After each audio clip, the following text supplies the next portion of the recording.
Buenos días, hermanos.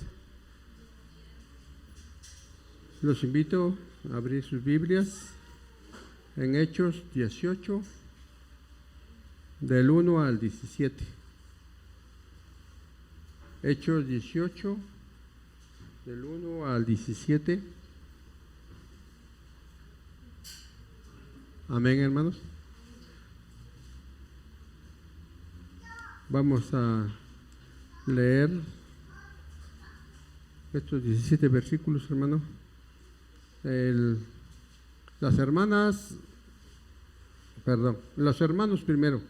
Leemos el 1 y el 2, las hermanas, y así nos unimos en el 17. Vamos, hermanos, desde el 1 dice la palabra del Señor. Después de esto, Pablo se marchó de Atenas y se fue a Corinto.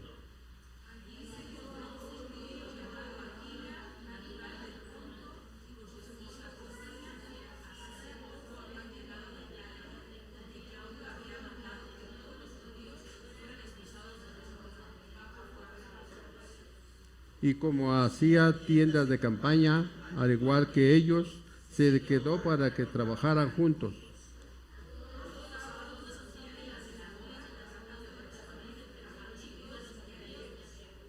Cuando Silas y Timoteo llegaron de Macedonia, Pablo se dedicó exclusivamente a la predicación, testificándoles a los judíos que Jesús era el Mesías.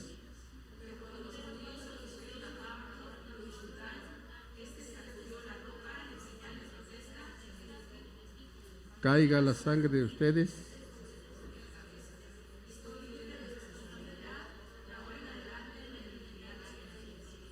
Entonces Pablo salió de la sinagoga y se fue a la casa de un tal Ticio, que hablaba a Dios y que vivía al lado de la sinagoga.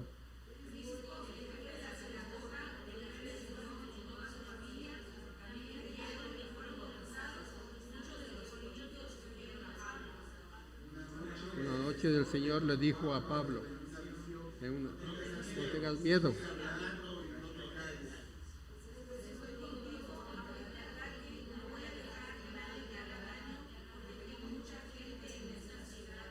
Así que Pablo se quedó allí 1 año y medio enseñando entre el pueblo la palabra de Dios.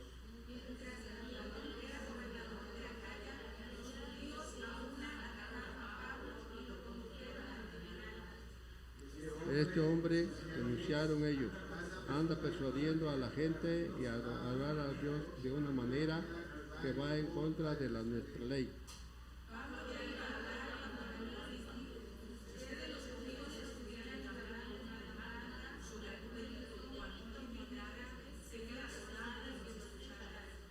Pero como se trata de cuestiones de palabras, de nombres y de su propia ley, alégrese, no quiero que sea juez de tales cosas.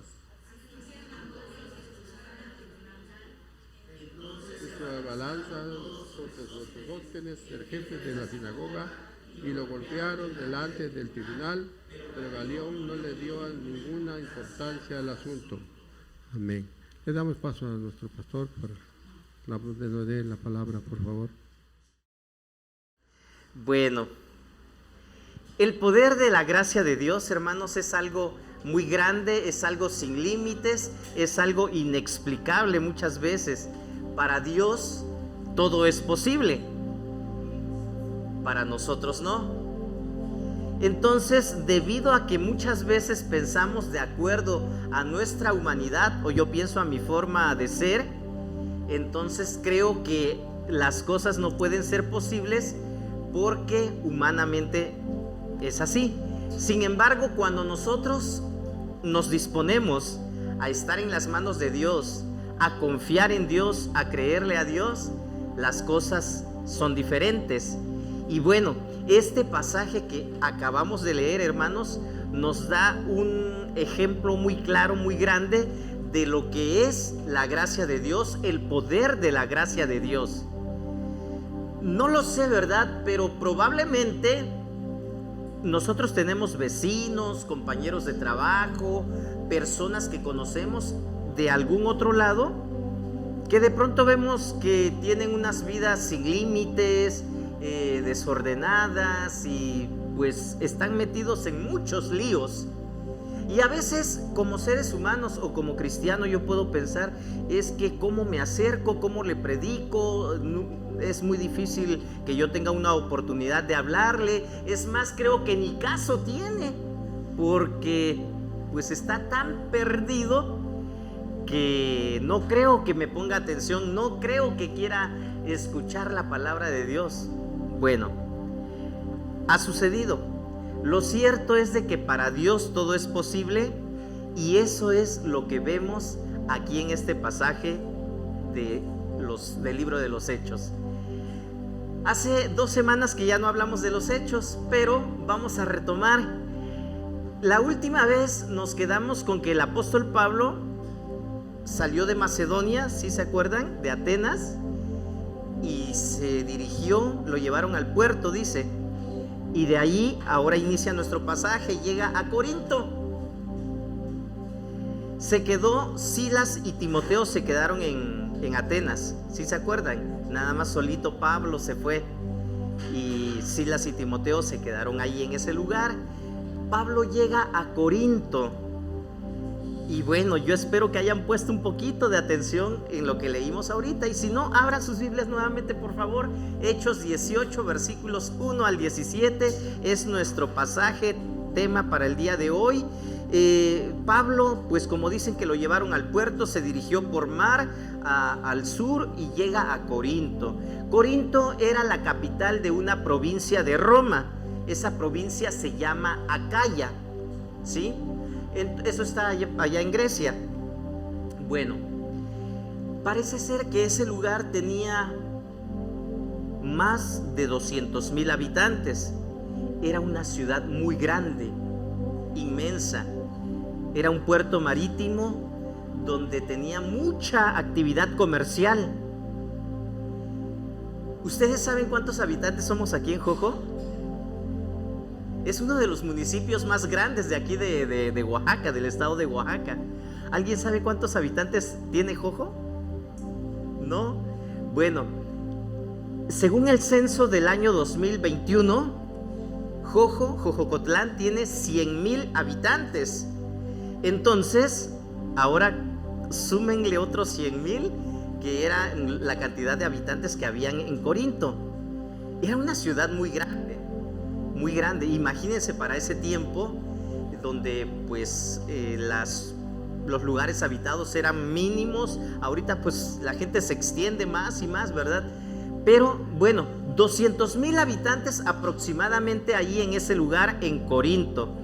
Esto es lo que, así es como era esta ciudad a donde llega el apóstol Pablo. Bueno, una ciudad muy grande, les decía, ¿verdad? 20 veces más que Atenas. Atenas era un lugar pequeño, un lugar chico. Y bueno, todas las rutas que llegaban comerciales llegaban allá a Corinto. Entonces era una ciudad próspera, había mucho comercio, les decía, ¿verdad? Pero no solo eso, este lugar era el centro de adoración de una de las principales deidades que tenían los griegos, que se le conocía como Afrodita. Hasta el día de hoy yo creo que hemos escuchado, ¿verdad? Le conocen como la diosa del amor. Bueno, lejos de ser la diosa del amor, era un desenfreno sexual que promovía su adoración. Afrodita, para los romanos era Venus, es la misma, pero cada quien la conocía de forma diferente. Entonces era muy marcada la adoración a este personaje allí en Corinto. En ese lugar de Corinto existía un templo dedicado exclusivamente para la adoración de Afrodita. En ese templo dice que había más de 1,000 sacerdotisas, que también se les conocía como prostitutas sagradas, porque precisamente su culto de adoración era enfocado a las relaciones sexuales. De esa forma adoraban. Y en el siglo V antes de Cristo aproximadamente se acuñó un término que se dice corintizar. Cuando a alguien le decían, es que ya te acorintizaste, le estaban dando a entender que ya se había sumado o se había hecho como los corintios. Y corintizar quiere decir ser inmoralmente sexual. A eso se refería.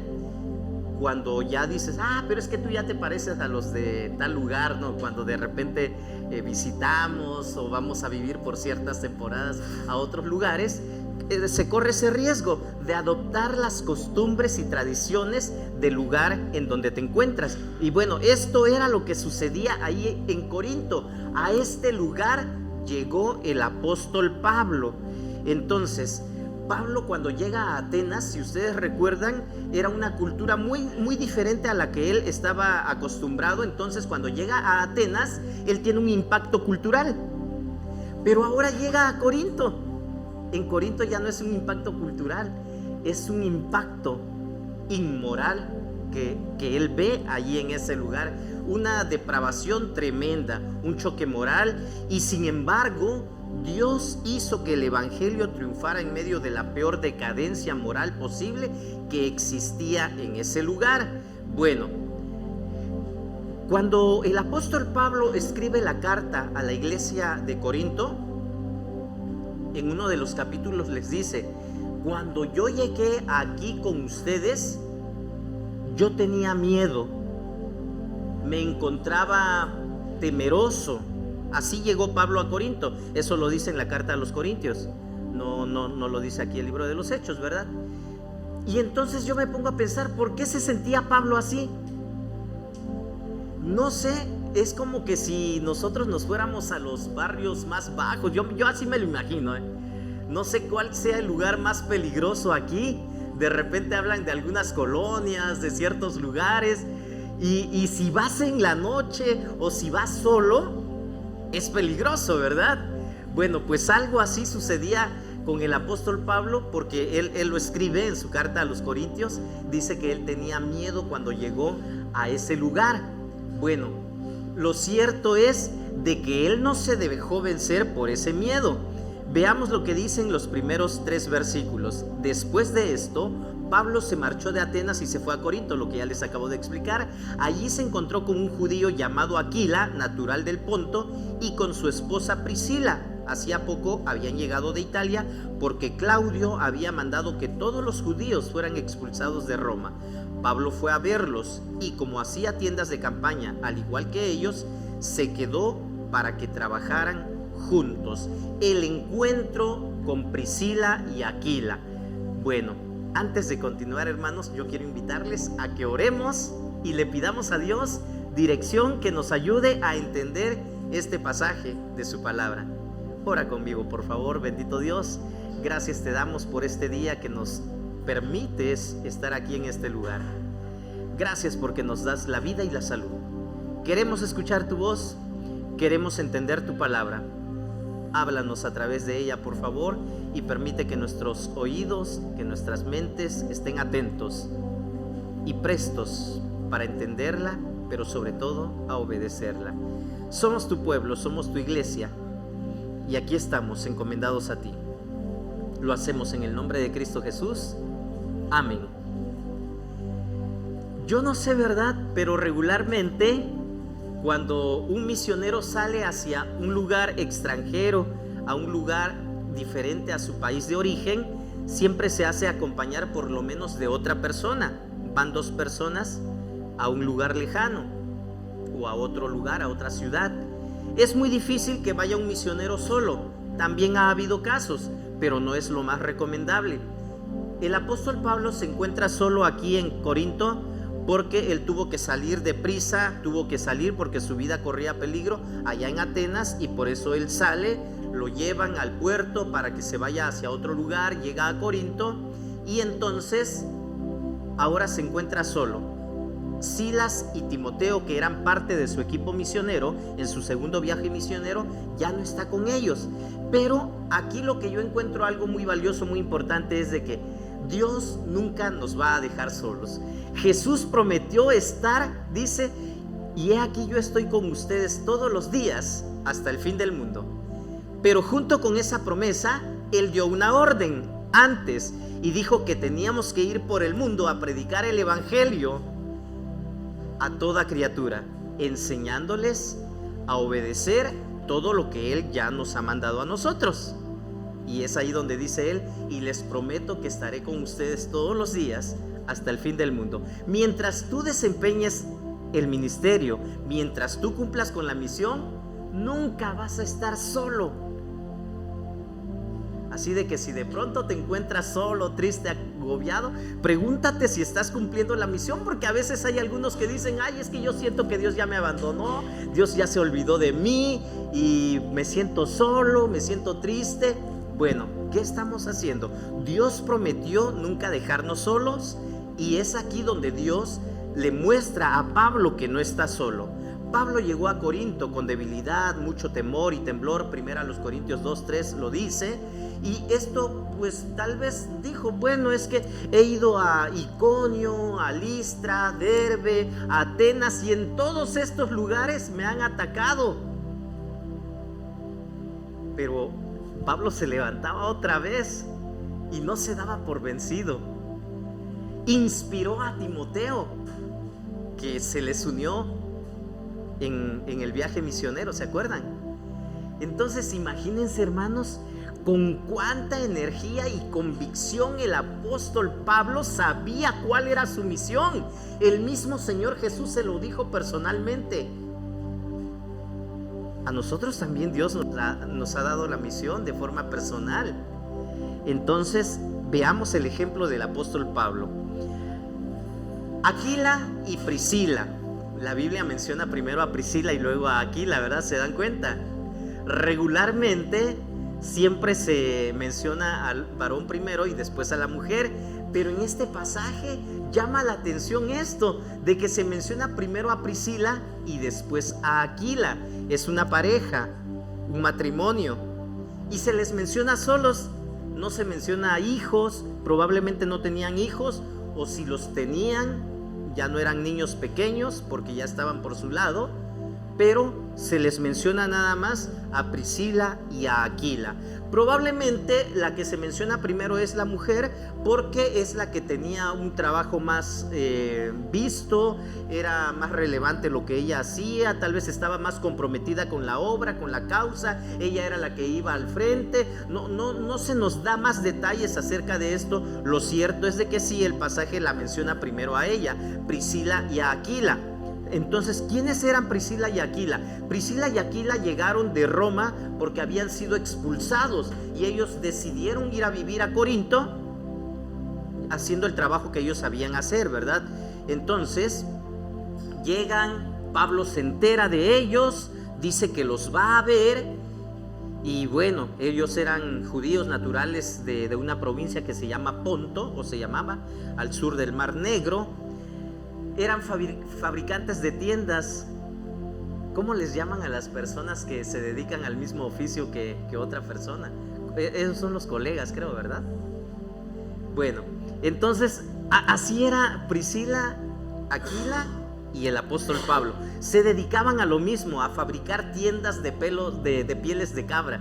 Entonces, pues como que tenían algo en común. Y aparte eran creyentes, creían en el mismo Dios. Entonces aquí es donde vemos la provisión de Dios, que no deja solo a su siervo, no deja solo a aquel que está cumpliendo la misión. Entonces, hermanos, nunca vamos a estar solos si estamos cumpliendo la misión, si estamos obedeciendo el mandato de Dios. Bueno, esto de que expulsaban a los judíos, esto ya era algo continuo. El efecto duraba a veces corto tiempo, pero de pronto a otro emperador se le ocurría y decía otra vez: no quiero a ningún judío por acá, así de que todos los judíos fuera. Y así fue como llegaron Priscila y Aquila a Corinto. Entonces les decía, ¿verdad? ¿Por qué se menciona primero a Priscila? Probablemente porque tenía una capacidad poco común entre las demás mujeres de ese lugar, participaba activamente en toda la obra cristiana que se le presentaba, no decía que no cuando le encargaban algún trabajo de la iglesia, tanto en Éfeso como en Roma. Nos indica que ellos ponían su casa a disposición para que ahí se reunieran los creyentes. Y a veces, ¿verdad? Pues decimos que los varones somos los que mandamos, ¿verdad? Pero de repente la mujer es la que tiene la última palabra, y probablemente ella era la que iba como punta de lanza, ¿verdad? Sí, que se haga en la casa, y sí, yo ofrezco la casa para que ahí se lleve a cabo una reunión, para que puedan llegar los demás hermanos. No lo sé, algo así, probablemente porque cada vez que se les menciona es la iglesia que está en la casa de Priscila, de Aquila.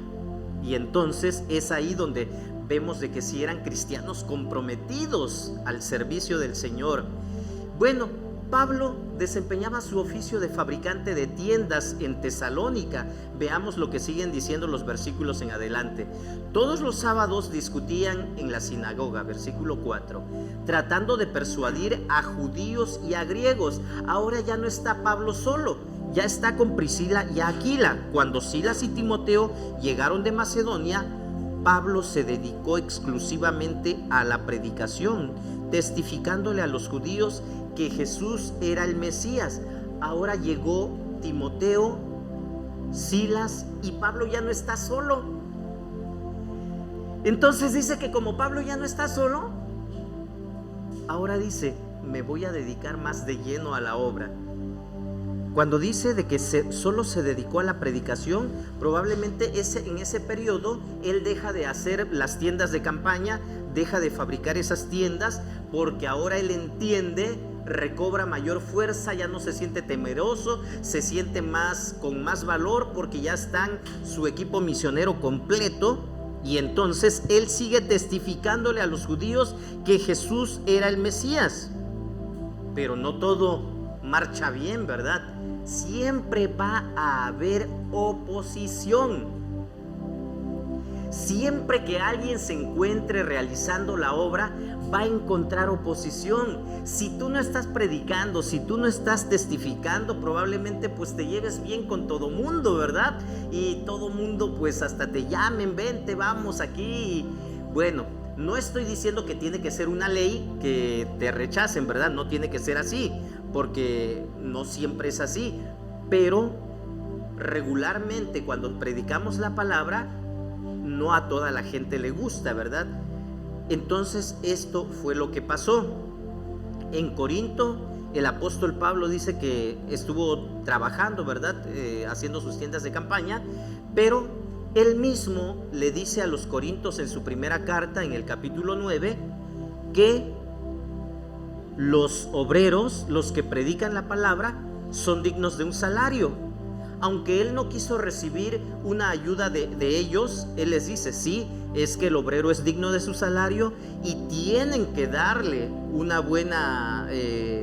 buen salario. Eso es lo que les dice el apóstol Pablo. O sea, él no está en contra, a pesar de que él trabajaba, él no está en contra de que la iglesia tenga que aportar para el mantenimiento o sostén del predicador de la palabra. Bueno, entonces él se encuentra con estos hermanos, siguen predicando y sigue diciendo aquí los versículos 5 en adelante. Cuando Silas y Timoteo llegaron de Macedonia, Pablo se dedicó exclusivamente a la predicación, testificándole a los judíos que Jesús era el Mesías. Pero cuando los judíos se opusieron a Pablo y lo insultaron, aquí vamos a ver qué pasa en la sinagoga. Lo insultaron. Este se sacudió la ropa en señal de protesta y les dijo: caiga la sangre de ustedes sobre su propia cabeza. Estoy libre de responsabilidad. De ahora en adelante me dirigiré a los gentiles. Ya sabemos, hermanos, por las otras veces en las que el apóstol Pablo se encontraba en otros lugares, Listra, Derbe, Iconio, Atenas, cuál era el estilo de predicación del apóstol Pablo. Él se dedicaba a exponer desde los tiempos antiguos, desde la ley, los profetas, y cómo toda esa profecía encontraba su cumplimiento en la persona del Señor Jesús. Al final les decía: ese Jesús al que ustedes crucificaron, ese es Dios, y un día toda lengua confesará que Jesús es el Dios. Entonces esa era la manera de predicar del apóstol Pablo. Los judíos aquí en Corinto pues lo escucharon en algunas ocasiones, pero dice aquí estos versículos del 6 al 8 de que ya no estuvieron de acuerdo. Ya no les gustó lo que les estaba diciendo el apóstol Pablo. Entonces ellos se oponen y lo insultan. La oposición de estos judíos recalcitrantes, en este caso, se revestía de una forma especialmente violenta, hasta el punto en que el apóstol Pablo se ve en la necesidad de decirles: ¿saben qué? Hagan lo que quieran. ¿No quieren entender? Hagan lo que quieran. Crean lo que quieran creer. Pero ¿saben qué? Yo me deslindo de cualquier responsabilidad. La sangre de ustedes va a caer sobre ustedes, sobre su misma responsabilidad, todo lo que hagan, todo lo que crean, porque yo ya les dije. Dice la Biblia que se sacudió el polvo y se fue. Ya no me dirigiré más a ustedes, ahora me voy con los gentiles. Caiga la sangre de ustedes sobre su propia cabeza. Estoy libre de responsabilidad. Entonces es así donde él deja de ir a la sinagoga y ahora se dirige a la casa de Ticio el justo, que estaba muy cerca de la sinagoga. Y cuando la obra de Dios, hermanos, Dios la respalda, siempre va a haber una manera de seguir predicando la palabra de Dios. No porque ya no lo recibían en la sinagoga, él ya iba a dejar de predicar. Bueno, los que quieran escuchar la palabra de Dios, nos vamos a reunir en la casa de Ticio, así de que vámonos para allá, ¿verdad? Y es allá donde siguen predicando la palabra de Dios, en casa de Justo y Ticio Justo, perdón. Bueno, ¿qué es lo que sucede allí en Acaya? Las primicias de Acaya. Bueno, en primer lugar, aquí el pasaje nos dice, es versículo 7: Pablo salió de la sinagoga y se fue a la casa de un tal Ticio Justo, que adoraba a Dios y que vivía al lado de la sinagoga. Crispo, el jefe de la sinagoga, creyó en el Señor con toda su familia. También creyeron y fueron bautizados muchos de los corintios que oyeron a Pablo. No todo estaba perdido. No todo está perdido, hermanos. Cuando a veces nos sentimos tristes, derrotados, hay que continuar, hay que seguirle, hay que avanzar. Entonces, aquí se nos da testimonio de quienes creyeron. Creyó Ticio, creyó el jefe de la sinagoga de nombre Crispo, y dice que fue bautizado él y toda su familia. Así, aquí se cumple una vez más lo que el apóstol Pablo ya había declarado anteriormente en la cárcel, cuando le dice al carcelero: cree en el Señor Jesucristo y serán salvos tú y toda tu familia. Es una promesa de Dios, hermanos. No nos cansemos de seguir orando, de seguir pidiendo y testificándole a nuestra familia, porque Dios así lo prometió. Entonces cree el jefe de la sinagoga y todos en su familia son bautizados. Bueno, una noche. Aquí nosotros leemos esto en los 17 versículos que están continuos uno después del otro de este pasaje, pero yo creo que aquí Lucas, el que escribe el libro de los Hechos, pues está juntando, es un resumen de todo lo que sucedió. Eso no sucedió en un solo día. Me llama la atención porque aquí mencionan que Crispo era el jefe de la sinagoga, pero ya en el último versículo al que golpean ya no es a Crispo, golpean a un jefe de la sinagoga, pero ya no es Crispo, ¿sí? Al que golpean en ese momento se llama Sóstenes. Entonces, ¿cuántos jefes de sinagoga había? Yo creo que probablemente ya habían cambiado de jefe de sinagoga, y ahora al que golpean al final es a otro que también era jefe de la sinagoga, pero se llama Sóstenes. Entonces no sucedió todo en un solo día. Está narrando Lucas como un resumen de lo que sucedió en mucho tiempo.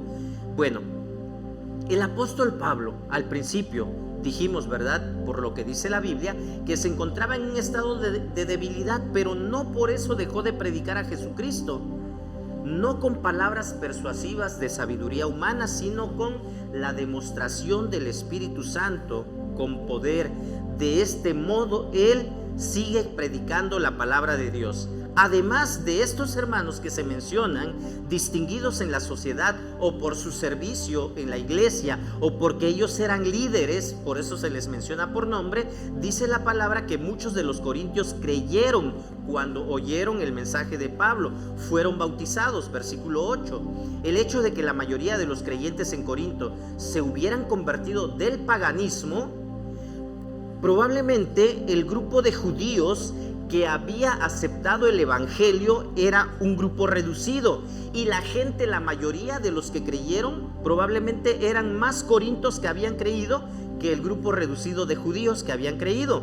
Bueno, y es por eso que ahora cobra sentido. No sé si ustedes ya han leído las dos cartas a los corintios, y todo lo que el apóstol Pablo les escribe, los exhorta, les llama que ya no deben de ser niños espirituales, que ya tienen que madurar, y les dice muchas cosas, probablemente porque la mayoría de la gente de esa iglesia venía de ese contexto de paganismo, y era muy difícil. Sin embargo, no es imposible, ¿verdad?, dejar todo atrás cuando venimos al conocimiento de la palabra de Dios. Pero bueno, esto es lo que estaba sucediendo. La gente en ese lugar de Corinto, probablemente los que estaban creyendo eran personas ricas, personas con algún estatus económico alto, y por eso es de que de pronto en la carta a los corintios dice de que hacían a un lado a los pobres y por otro lado ellos se juntaban, y bueno, de todo eso el apóstol Pablo les exhorta más adelante. Pero esto es lo que estaba sucediendo. Esto explica el porqué de los muchos problemas de esa iglesia en Corinto que surgieron ahí en ese lugar. El Señor se le aparece al apóstol Pablo. Ya la iglesia va avanzando, la iglesia sigue su curso, los que están creyendo se agregan a la iglesia, se unen más personas, y ahora dice el versículo 9: una noche el Señor le dijo a Pablo en una visión: no tengas miedo, sigue hablando y no te calles, pues estoy contigo. Aunque te ataquen, no voy a dejar que nadie te haga daño, porque tengo mucha gente en esta ciudad. Así que Pablo se quedó ahí 1 año y medio enseñando entre el pueblo la palabra de Dios. Se quedó 1 año y medio. En esta versión de la Nueva Versión Internacional dice que Jesús le dice: tengo mucha gente aquí en ese lugar. La traducción de la Reina Valera de 1960 dice: tengo mucho pueblo en ese lugar. Aquí nos está dando a entender, hermanos, de que Dios ya había aceptado a los gentiles, y no como los judíos al inicio se paraban y decían de que los gentiles no merecían nada, que ellos eran los únicos favoritos de Dios. Aquí Dios le está diciendo: ahí en esa ciudad depravada de Corinto, ahí en ese lugar de inmundicia donde nadie quiere estar, ahí hay gente mía, ahí hay pueblo que me va a obedecer, ahí está la iglesia que tiene que surgir. Entonces aquí es donde yo debo decir primero, ¿verdad? Le pido perdón a Dios y le digo: ¿por qué yo no he ido a esos lugares a donde nadie quiere ir? A donde es muy difícil que vayan personas por temor, porque se considera de que no vale la pena, porque se cree que es un caso perdido, y no es así. El poder de la gracia de Dios se manifiesta, y aquí se nos da este ejemplo muy importante. El Señor consuela y anima a Pablo, ¿verdad? Ya se estaba tramando muchas cosas en contra de Pablo probablemente, pero esta vez el apóstol Pablo no iba a huir de noche. El Señor Dios se le aparece en una visión y le dice a Pablo lo que tiene que hacer, que no se tiene que ir, y es así como el apóstol Pablo se queda 1 año y medio en ese lugar. En estas circunstancias, Dios está presente. Pablo no solo necesitaba consuelo y ánimo, sino también guía y orientación en cuanto a los planes en el futuro. Por medio de esta visión, Dios le da claras direcciones: no temas, habla, no te calles. Entonces, Pablo tenía que seguir con este ministerio en Corinto. El designio del Señor Jesús, con la constancia del siervo, dieron por resultado una prolongada estancia en ese lugar de Corinto. Entonces, él se quedó enseñando, ¿verdad? El apóstol Pablo tuvo que salir de ese lugar, sí se fue, pero después de haber predicado durante 1 año y medio, sabía que había cumplido la primera etapa de su servicio en ese lugar. Quiero que me ayuden a leer, mis hermanos, a ver los siguientes versículos del 12 en adelante. Si tienen sus Biblias abiertas, si las tienen abiertas, apóyenme por favor y veamos qué es lo que sucede más adelante. Pablo se queda 1 año y medio enseñando entre el pueblo la palabra de Dios, pero ahora viene como que la acción, ¿verdad? Como que ya todo está muy calmado, muy tranquilo, y aquí viene lo mero bueno, o como que el clímax de la historia. ¿Qué fue lo que sucedió? El Señor Jesús, Dios le dice a Pablo: no temas, no tengas miedo. Pero bueno, una vez más el apóstol se enfrenta a este tipo de situaciones que probablemente él ya lo veía venir, ¿verdad? Otra vez lo mismo. Lean conmigo, dice el versículo 12: mientras Galión era gobernador de Acaya, los judíos a una atacaron a Pablo y lo condujeron al tribunal. Este hombre, denunciaron ellos, anda persuadiendo a la gente a adorar a Dios de una manera que va en contra de nuestra ley. Pablo ya iba a hablar cuando Galión les dijo: si ustedes los judíos estuvieran entablando una demanda sobre algún delito o algún crimen grave, sería razonable que los escucharas. Pero como se trata de cuestiones de palabras, de nombres y de su propia ley, arréglense entre ustedes. No quiero ser juez de tales cosas. Me pone a pensar esto, hermanos. De pronto en la actualidad hay veces en que dentro de alguna iglesia se tiene que recurrir a las autoridades municipales, estatales, tal vez no sé, federales, por un problema que surge dentro de la iglesia. Y esto no es bueno, no es de buen testimonio. Aquí el problema no era interno de la propia iglesia, pero los judíos fueron a atacar al apóstol Pablo, lo llevaron al tribunal y el gobernador les dice, ¿saben qué? Los trata de la misma manera. El gobernador no hizo diferencia, ustedes son judíos y estos son cristianos. Él dijo, no, a ver, todos son iguales, este es un asunto entre ustedes, arréglensela ustedes mismos. Los judíos se sentían intocables porque ellos decían, no, es que nuestra religión está permitida, ya nos dieron permiso desde el Estado para que nosotros sigamos practicando nuestra religión y es la única religión oficial permitida y ellos están enseñando a adorar de una forma diferente. Y el gobernador les dice, ¿saben qué? No me interesa. Pablo se iba a defender y ni siquiera lo dejó hablar. El gobernador les dice, ¿saben qué? Arréglensela entre ustedes. No sé qué les pasó a estos judíos, porque recordemos, hermanos, que en los diferentes lugares a donde llevaron al apóstol Pablo a los tribunales, siempre la acusación era, inventaban, ¿no? Y decían de que andaban promoviendo a otro dios, a otro emperador, a otro rey, y que lo acusaban de promover el nombre de Jesús, pero comparándolo o que le iba a quitar el título, la posición al gobernador o a la autoridad en turno.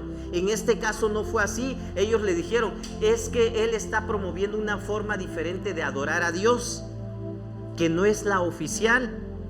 Y el gobernador les dijo así como que, ¿y eso y a mí qué, verdad? Arréglensela entre ustedes, a eso a mí no me interesa. Así que mandó que los sacaran del tribunal, que los expulsaran del tribunal. Eso fue lo que sucedió ahí en esa provincia romana de Acaya. Esos judíos enemigos se vieron en la necesidad de llevar al apóstol Pablo ante el tribunal, pero no les salió su plan como ellos querían, ¿verdad? Entonces el gobernador les dice, ¿saben qué? Arréglensela entre ustedes, a mí no me interesa. Versículos 14 al 16 es lo que dice el 16, así que mandó que los expulsaran del tribunal.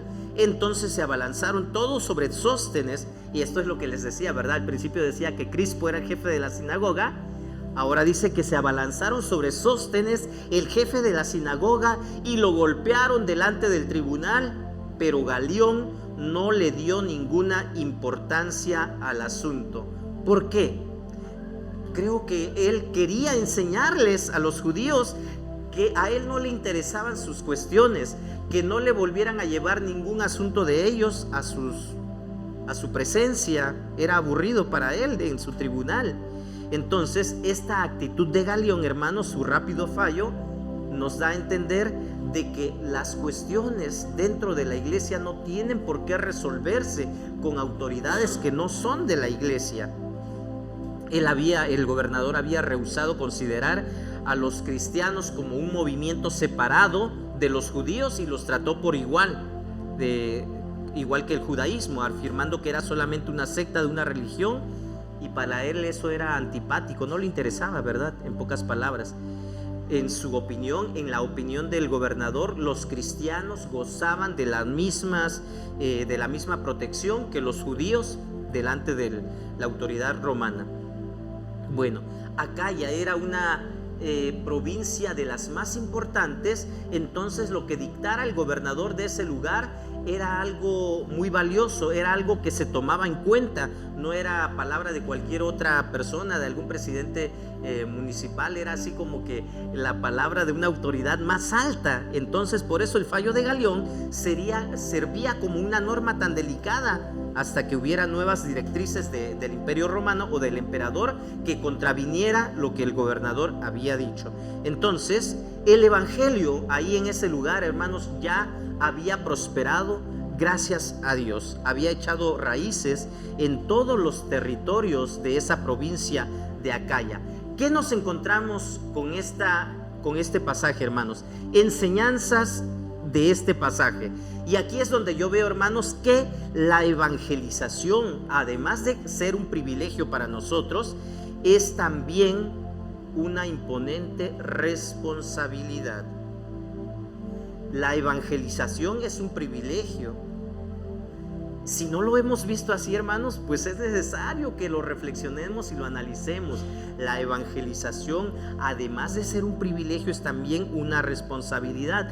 Por más pecado e inmoralidad que haya en algún lugar, es necesario predicar la palabra.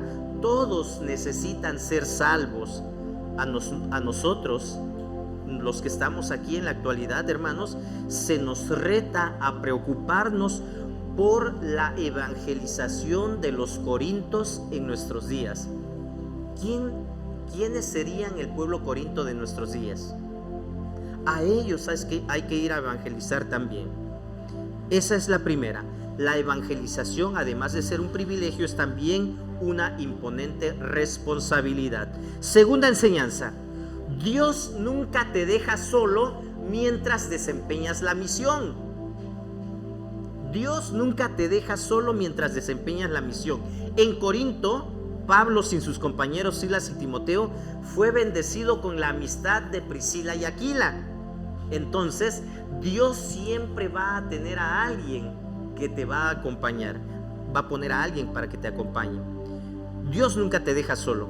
Tercera, aunque somos responsables de compartir fielmente el mensaje, no lo somos de la respuesta de nuestros oyentes. Yo soy responsable de hablar, de compartir el mensaje de salvación. No soy responsable de lo que la otra persona diga. Entonces, alguien una vez me dijo a mí, pero es que luego no quieren aceptar a Cristo. Eso ya no nos corresponde a nosotros, ver que si la persona cambia, si la persona quiere, si la persona se rinde a Dios, ya no nos corresponde a nosotros, eso le corresponde al Espíritu Santo, y Dios es el único que hace la obra. Entonces nosotros, hermanos, no somos responsables de la respuesta de nuestros oyentes, sí somos responsables de compartir la palabra. Si aquellos a quienes nosotros presentamos el evangelio, el mensaje de salvación, responden de una manera negativa, puede llegar el momento en que, como el apóstol Pablo, les digamos: ¿sabes qué?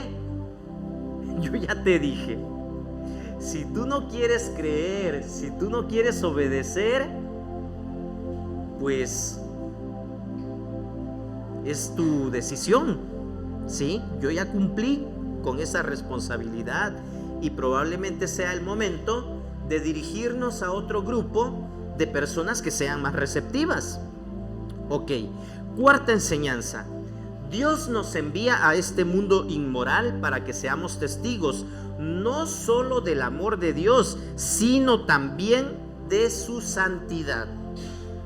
Dios nos envía a este mundo, o nos ha enviado a este mundo inmoral, esta sociedad en decadencia, para que seamos testigos no únicamente de su amor, sino también de su santidad.